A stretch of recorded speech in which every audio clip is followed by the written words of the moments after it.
This is Rural Health Leadership Radio.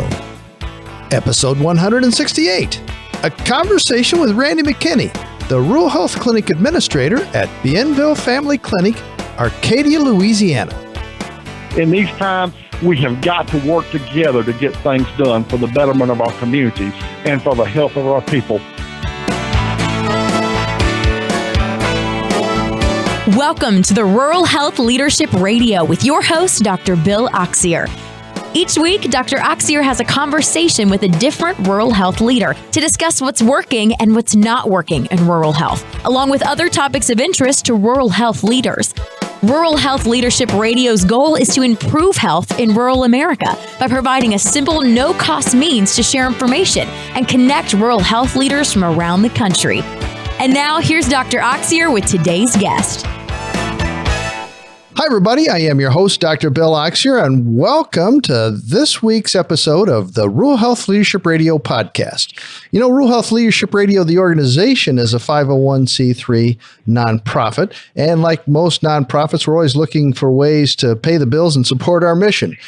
Today, the cost of producing our Rural Health Leadership Radio episode is being covered by me and my company, the Dynamic Leadership Academy, of which Bill Oxier Healthcare Executive Coaching is a part of. And I'm always looking for excellent rural health leaders, rural health leadership teams, even communities who would like to take their leadership effectiveness to the next level. So if that sounds interesting in you, reach out. I'd love to talk to you. But let's get on to the important stuff. I want to thank today's guest, Randy McKinney, for taking time out of his busy schedule to have a conversation with us today.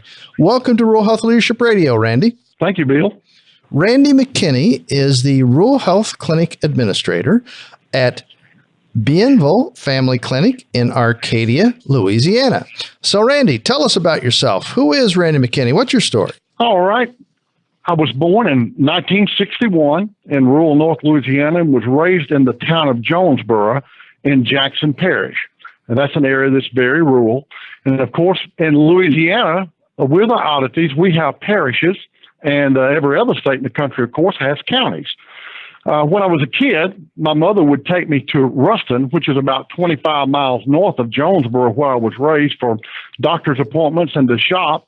And at that time, the population was about 25,000. When I was in Ruston, I actually felt like I was in the city. So that's how small the town is that I came from. Gotcha. Yeah, it's always amazing when you look back, those big metropolitan areas in our youth weren't so big metropolitan areas in reality, were they? Absolutely. So, Randy, why did you choose healthcare as an occupation?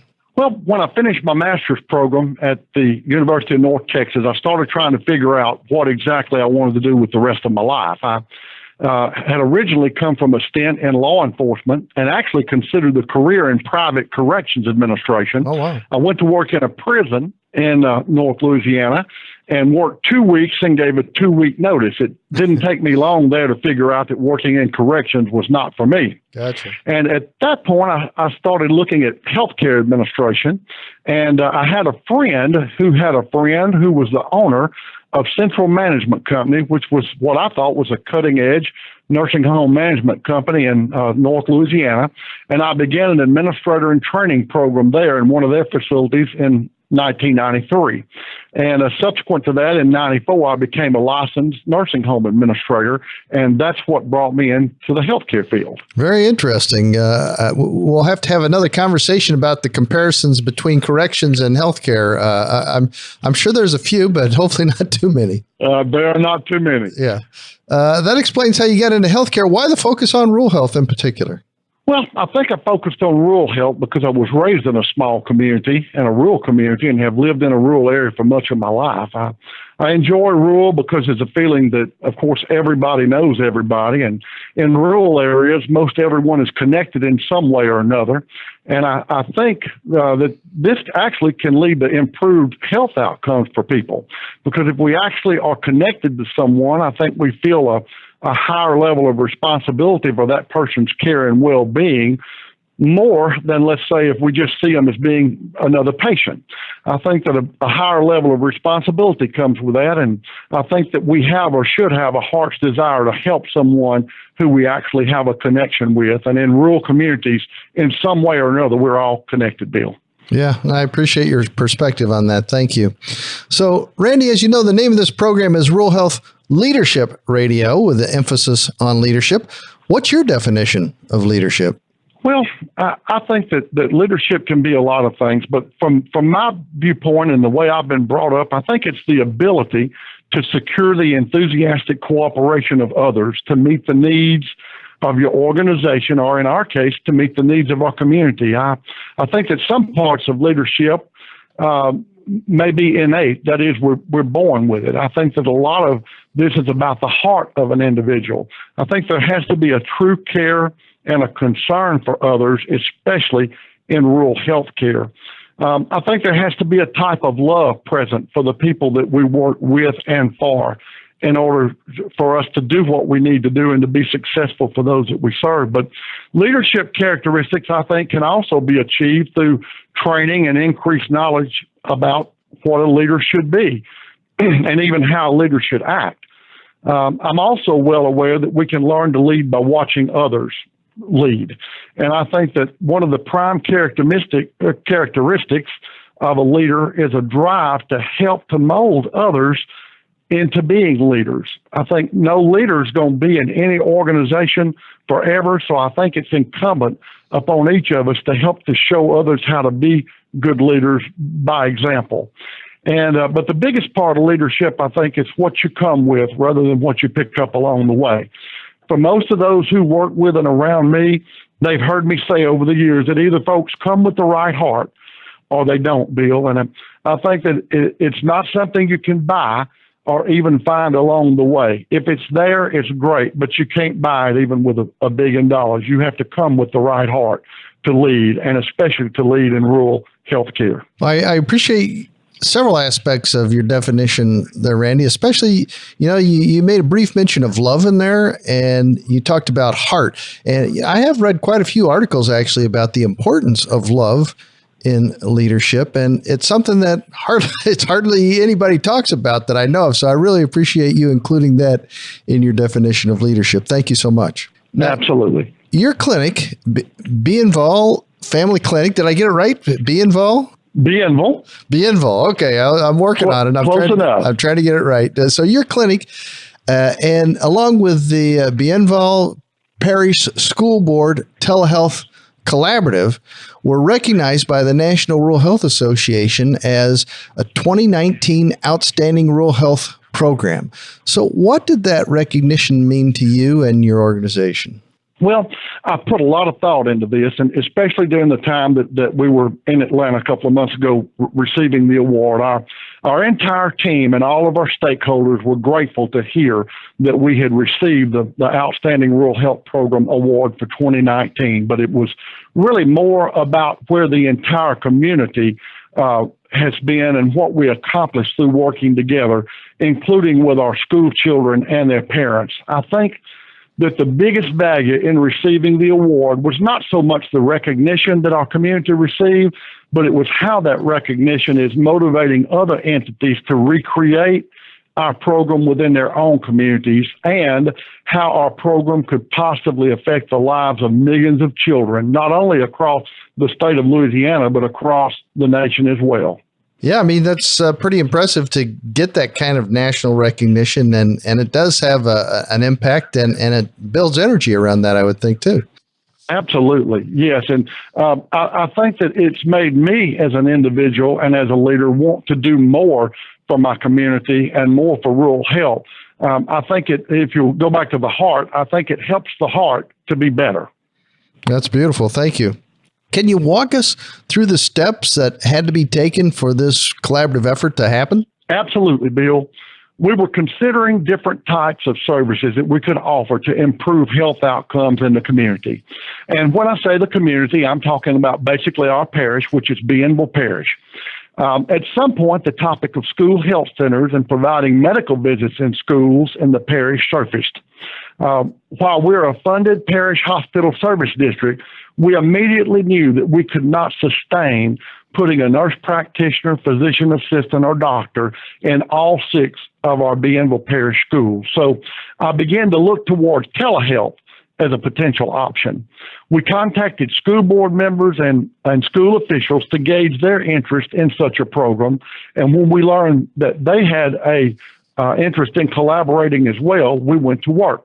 At some point after that, I stumbled across a law in Louisiana's Medicaid standards that articulates the proper coding for a rural health clinic to get paid for a telehealth visit.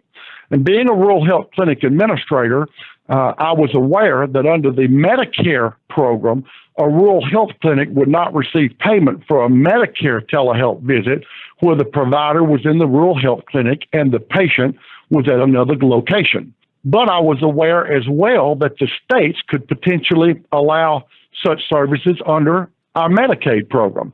And I knew that if Louisiana's Medicaid program would allow this, that we could provide a service that could potentially get children treated in a location that they were already comfortable in. And in doing so, we could offer the opportunity to reduce the potential for increased sickness or for emergency room visits and hospitalizations for these children. Having worked for the Bureau of Primary Care and Rural Health in the Louisiana Department of Health, I was keenly aware that this was not occurring in rural health clinics anywhere in Louisiana, this type of program. And I wasn't aware of any RHC in the nation that was doing it either. And so with this, I started somewhat trying to, I had to think outside the box. And I believe that if Louisiana Medicaid guidelines articulated how to get paid for the distant site telehealth visit, that we could do it and get paid for it. I couldn't imagine why a law would be in existence that articulated how to do something that we wouldn't actually be able to do. So at this point, I made contact with Louisiana's Medicaid program officials to get clarification. I was informed that we could provide such a visit and get paid for it, but I was told that I would have to go to Louisiana's Medicaid contractors, which at that time were known as the Bayou Health programs. And now they're called the Healthy Louisiana programs. I was told I'd have to actually go there to get the program approved. So at that point, I wrote the CEOs. I felt like I should start at the top of all 5 of Louisiana's Medicaid contractors, and I conveyed the vision of the program that I had and started receiving nothing but positive responses from them. And our clinic is owned and operated by Bienville Parish Hospital Service District Number 2, which is a parish government hospital service district. The district had agreed to pay for program startup, including the telehealth equipment. And at this point, we're about to begin the 4th year of providing medical visits to school children through our RHC. So it thus far has been a great program that's been very popular with not only the children, but with the parents. One of the things we've seen here is that while schools around us close for flu concentrations during flu season, that our schools during the years that we've had the telehealth medical visits in operation, we've been able to remain open. So we see that as one of the great things that's come with this program. Yeah, that's awesome, man. Talk about that took a lot of work on your part, but some great knowledge, some great vision, and some of the things that you were talking, great heart. Some of the things, a lot of the things that you were talking about in your definition of leadership came into play there, didn't it? Absolutely. And one thing that I would like to point out is that we have clinic staff here, about 18 staff members, and our providers. Without them, this program could not happen. No matter whether there's a vision or not, without them, it can't happen. Without our school board members, without our hospital service district board members, without our police juries, without the school officials, the people who are actually in the schools every day. And an integral part of this program is the school nurse. We felt like that there should be a nurse who could practice at the top of the license, a registered nurse in each of our schools. So we have a registered nurse in those schools that acts as a presenter for our telehealth programs and for our medical visits. That's excellent, Randy. What an incredible story. Thank you so much for sharing that with us. As I recall, when we talked before, Randy, you've got a story you figured out a long time ago about the value of collaboration. Can you tell us that story? Absolutely. I'd be happy to. Once upon a time, when I was younger, I worked in a small law enforcement agency. And in the agency that I worked in, we desperately needed a new radio system. We had about 12 full-time employees, so it was a small agency. And in the community of about 5,000 people, the money was simply not there to get the radio system that we need. And in that community, we also had a volunteer rescue squad, a rescue service that served. And they had about 20 volunteer members, and they also desperately needed a radio system at that time. And again, they had no money, and the police jury, which is the governing board of the parish, had no money at that time to purchase a complete radio system. So with that, the two agencies began to work together to figure out how to get the radio system that they both needed. So they went to their governing bodies for authorization to initiate a fundraiser, which they were granted. So they began asking for donations from private companies and businesses, and they started picking up funds that way. And they began selling raffle tickets supported by the local Walmart store there in town. And whatever they sold, Walmart matched dollar for dollar, and to boot, Walmart also provided the raffle prize that was to be given away in the raffle. And then it was the McDonald's restaurant, the local restaurant there in town, supported a fundraiser where rescue volunteers and police employees actually cooked and served an all-you-can-eat pancake breakfast. And all the supplies for that breakfast were provided by the McDonald's restaurant. They provided everything, and we did the cooking and serving. We sold tickets to that breakfast, and McDonald's let us keep all of the funds raised. With that, all the things that we were doing combined through collaboration, it wasn't long before we had the radio system installed. And we counted it as a miracle at that time. And it was just, it was something that the community, we feel like, allowed us to do by the funds that they actually gave out of their pocket. But the police department probably could not have done this without the rescue squad. And the rescue squad volunteers probably couldn't have done it without the police department. But together, they did it, together in collaboration. That was over 30 years ago, Bill, and funds are more scarce now than they were even then. And to get the things that we need to serve our communities, we're going to have to think outside the box and collaborate effectively more now than ever. Yeah, I love that story. Thanks for sharing that with us. And the moral to it is great too. Collaboration makes a difference, that's for sure. So, absolutely, what is one of the best, one of the key best practices that you've learned that you can share with our listeners? Well, I think from the standpoint of starting and implementing a program, I think during program conception and looking at program benefits to a community, I think that a top-down approach should be used. I think that we should first start communicating with elected officials, and these are the representatives of the people, and governing bodies and boards. To gauge interest, and then move toward those who will be involved in program operations and who actually make the program work, to assess what it will take to actually make the program work and to get the mission accomplished. During program development, when you're actually developing the program or what it will look like, I think there should be a bottom-up approach where you start getting input from all who are likely to be involve those who will be the end users of the program as a part of assessing the community's needs, and move toward those in operations in your clinics and schools who will be involved in actually making the program work. Without getting input, your programs aren't going to work well. Then I think it's incumbent upon us to report back to the top on issues and findings as needed during this phase. And then during program implementation, I think we need to educate our communities on what we have and what's available to them, and to seek continuous input from the community and from those who are involved in program implementation and operations, as well as from those elected officials and governing bodies, the people who are at the top and are the decision makers and representatives of the people. And I think the goal here is to continually improve the program. That's great. I love the way you walk right through that. So thank you for sharing that with us. Can you talk a little bit about Senate Bill 1037? Absolutely. I'd be glad to. Senate Bill 1037 is the Rural Health Clinic Modernization Act. The Rural Health Clinic program was originally established in 1977, and that's over 40 years ago, of course. And with this, the current law that rural health clinics are operating under is outdated. For an example, some of the laboratory requirements in the 1977 Act need to be modernized. There are some lab tests and of course, technologies that have been vastly updated, yet the current outdated law requires clinics to follow outdated standards. And the RHC Modernization Act would alleviate these outdated standards. As well, modernized law would allow rural health clinics to conduct and receive Medicare payment for distant site telehealth visits.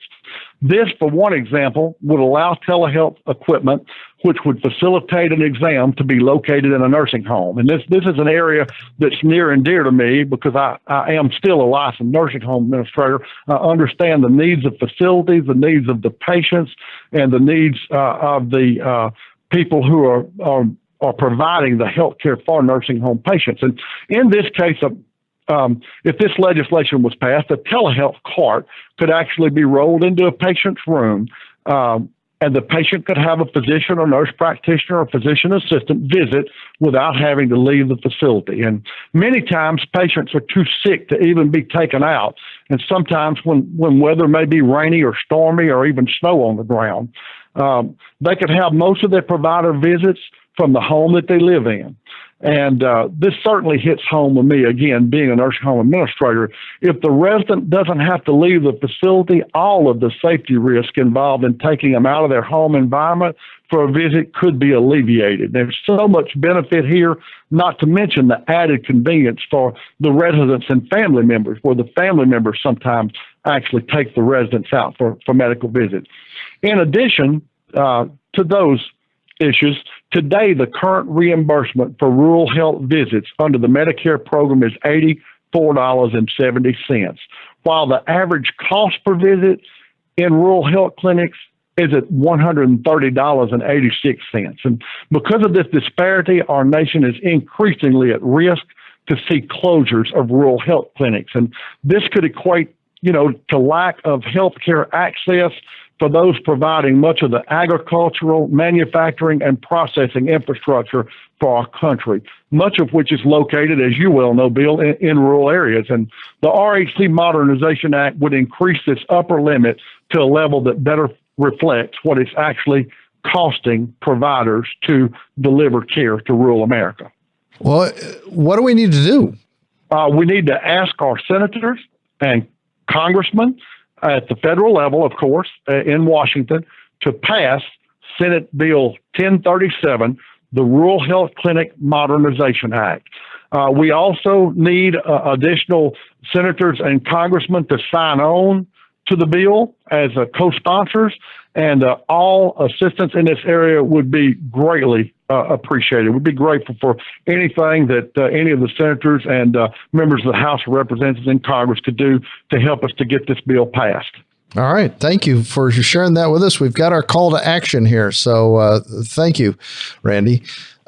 Randy, yes, sir. You've seen a lot in your career in rural healthcare and otherwise. What scares you the most about the future of rural health? Well, I think what scares me the most, and it's evident when I turn my news on every evening after I get home, is what's going on in our nation's capital, Bill, and in our state capitals. It's most concerning to me. One party that doesn't want what the other party wants, even if it's what's best for everyone. At some point, our legislators and other leaders have to drop the weapons of partisan politics and destruction and work together to do what's best for those who they represent and serve. It's scary, especially from the standpoint of our nation's health care. Yeah, because all you've been talking about is collaboration, and there's certainly not much of that happening in government politics these days. Well, it doesn't appear that there is, Bill, and I'm just hoping that one day I'll turn on that news broadcast and I will hear the words. It appears that things are more peaceful in Washington than they've been for the past few years. And I'm not talking about any one political party here. I'm talking about all of us working together to improve health care in America. Absolutely. Well, that's what scares you. What excites you the most about the future of rural health? Well, as you might imagine, I get excited when I see people working together, Bill. This always seems to be there always seems to be more and more to do with fewer and fewer resources in America, in our states, and in our parishes today, in our communities. In these times, we have got to work together to get things done for the betterment of our communities and for the health of our people. President Reagan one time said this, and I am so much of a firm believer in this. This is so much in my heart. I just absolutely believe it. He says, there is no limit on the amount of good that you can do if you don't care who gets the credit. And this is so true. I hope that all of us could take this quote from President Reagan and use it in our day-to-day lives to serve people. Yeah, I love that quote from President Reagan. That's great. Thanks for sharing that as well. So, Randy, we've covered a lot of territory in the short time we've been talking here. If our listeners only take one thing away from our conversation today, what should that be? Well, I think it is, Bill, that we have to work together. If we're to get something of value accomplished for those that we serve, from Washington to Baton Rouge and to all of our other state capitals, to our counties and parishes in our states and down to our towns and even in our communities, collaboration is what it's all about for today and for the future. Randy McKinney, Rural Health Clinic Administrator at Bienval Family Clinic in Arcadia, Louisiana. Thank you again for joining us today, for sharing your experience, your knowledge, and your expertise in making things happen in a collaborative way in rural health. And Bill, thank you so much and your organization for allowing us to share this message today. We're grateful. I very much appreciate that. And I want to thank all of you out there for listening today. If you enjoyed today's episode, please go to iTunes, Stitcher, Google Play, whatever your favorite podcast app might be, and subscribe to Rural Health Leadership Radio. To continue the conversation of leadership in rural health, you can also join our LinkedIn group called Rural Health Leadership Radio. And while you're on Facebook today, check out our Facebook page. Yes, Rural Health Leadership Radio has a Facebook page, and we love likes. Until next week, let's keep working to improve rural health, one conversation at a time.